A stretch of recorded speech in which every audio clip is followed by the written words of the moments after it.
ನಮಸ್ಕಾರ, ನೀವು ನೋಡುತ್ತಿರುವುದು ರಾಯಚೂರು ನ್ಯೂಸ್ 007ಗೆ ಸ್ವಾಗತ. ಕಾರ ಹುಣ್ಣಿಮೆ ಸಂಭ್ರಮಕ್ಕೆ ರೈತರು ಸಜ್ಜು. ದುಬಾರಿ ನಡುವೆಯೂ ಎತ್ತುಗಳ ಸಿಂಗಾರ ಸಾಮಗ್ರಿ ಖರೀದಿ ಭರಾಟೆ.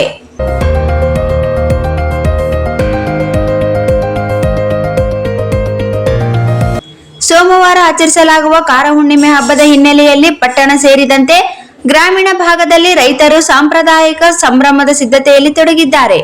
ಪಟ್ಟಣದ ಮಾರುಕಟ್ಟೆ ಮುಖ್ಯ ರಸ್ತೆಯಲ್ಲಿ ಎತ್ತುಗಳನ್ನು ಸಿಂಗರಿಸಲು ಬೇಕಾದ ಗಂಟೆಗಳು, ಬಣ್ಣದ ಹಗ್ಗಗಳು, ಕೊರಳಪಟ್ಟಿಗಳು, ನೆತ್ತಿಯ ಅಲಂಕಾರ, ಕೊಂಬುಗಳಿಗೆ ಬಣ್ಣ, ಹೂವಿನ ಮಾಲೆಗಳು ಸೇರಿದಂತೆ ವಿವಿಧ ಪೂಜಾ ಹಾಗೂ ಅಲಂಕಾರ ಸಾಮಗ್ರಿಗಳ ಖರೀದಿ ಜೋರಾಗಿ ನಡೆಯಿತು.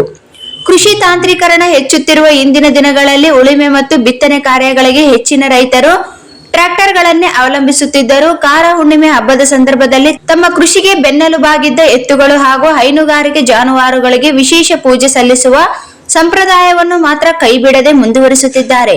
ಬೆರಳೆಣಿಕೆಯಷ್ಟು ರೈತರು ಮಾತ್ರ ಈಗಲೂ ಎತ್ತುಗಳನ್ನು ಕೃಷಿ ಕಾರ್ಯಗಳಿಗೆ ಬಳಸುತ್ತಿದ್ದರು. ಎಲ್ಲಾ ರೈತರು ಈ ಹಬ್ಬವನ್ನು ಭಕ್ತಿ ಭಾವದಿಂದ ಆಚರಿಸಲು ಮುಂದಾಗಿದ್ದಾರೆ.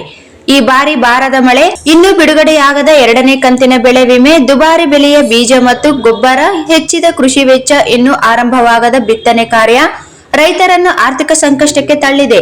ಇದರ ನಡುವೆಯೂ ಸಿಂಗಾರ ಸಾಮಗ್ರಿಗಳ ಬೆಲೆ ಏರಿಕೆಯಾಗಿದ್ದರೂ ಅನಿವಾರ್ಯವಾಗಿ ಖರೀದಿಸಿ ಸಂಪ್ರದಾಯ ಉಳಿಸಿಕೊಳ್ಳುವ ಮನೋಭಾವ ರೈತರಲ್ಲಿ ಕಂಡು ಬಂದಿದೆ. ಕಾರ ಹುಣ್ಣಿಮೆ ದಿನ ಎತ್ತುಗಳಿಗೆ ಎಣ್ಣೆ ಹಚ್ಚಿ ಸ್ನಾನ ಮಾಡಿಸಿ, ಕೊಂಬುಗಳಿಗೆ ಬಣ್ಣ ಬಳಿದು, ಹೊಸ ಅಲಂಕಾರಗಳಿಂದ ಸಿಂಗರಿಸಿ ವಿಶೇಷ ಪೂಜೆ ಸಲ್ಲಿಸುವ ಮೂಲಕ ಉತ್ತಮ ಮಳೆ, ಸಮೃದ್ಧ ಬೆಳೆ ಹಾಗೂ ಜಾನುವಾರುಗಳ ಆರೋಗ್ಯಕ್ಕಾಗಿ ರೈತರು ಪ್ರಾರ್ಥಿಸುತ್ತಾರೆ. ಕೃಷಿ ಸಂಸ್ಕೃತಿ ಮತ್ತು ಜಾನುವಾರುಗಳ ಮೇಲಿನ ಕೃತಜ್ಞತೆಯನ್ನು ಸಾರುವ ಈ ಹಬ್ಬ ಗ್ರಾಮೀಣ ಬದುಕಿನ ಅವಿಭಾಜ್ಯ ಅಂಗವಾಗಿದೆ.